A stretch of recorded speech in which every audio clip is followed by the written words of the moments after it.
नमस्कार, मी नितीन आणि आज आपण पाहू शकता मी मुलुंडच्या ईस्टर्न एक्सप्रेस हायवे म्हणजे म्हाडा चौक इथे आहे.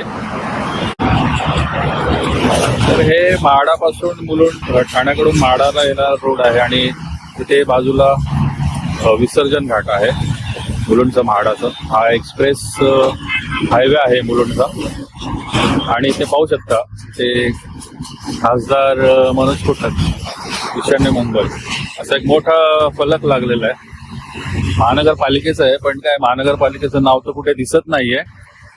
खासदार यांचं नाव मात्र ठळक अक्षरात आपल्याला दिसून येत आहे. तर हा व्हिडिओ बनवण्याचा मुद्दा असा की जी नालेसफाईचे सध्या चालू आहे, शेकडो करोडो रुपये नालेसफाईसाठी केले जाते. अगदी ह्या विसर्जन घाट जो म्हाडा चौकाच्या जवळच विसर्जन घाट आहे त्याची अवस्था आपण पाहू शकता. कशा प्रकारे हा नाला जो आहे, पूर्वी ही बॉर्डर बघू शकता ही विसर्जन घाटाची, ही एवढी भर टाकलेली आहे, नाल्याला छोटा केलेला आहे. पाहू शकता आपण चेंबर सुद्धा इथे आलेला आहे आणि सफाई बघा दोन्ही बाजूनी सिमिलर सेम केलेलं आहे.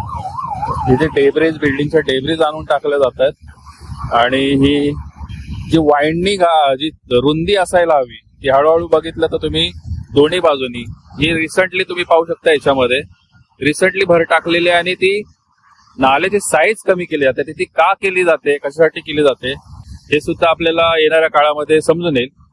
आणि सफाई पाहिलं तर पूर्ण पुढे जो जिथपर्यंत गाडी येऊ शकते तिथपर्यंत यांनी गाडी जाऊ शकते किंवा जेसीबी जो आहे ज्यांनी माती काढता येईल किंवा गाळ काढता येईल. स्वच्छता तरी बघू शकता आपण कशा प्रकारे आहे, तिथपर्यंत यांनी काम केलेलं आहे. पण थोडंसं पुढे पाहिलं तर पूर्ण प्लॅस्टिकने हे नाला भरलेला आहे.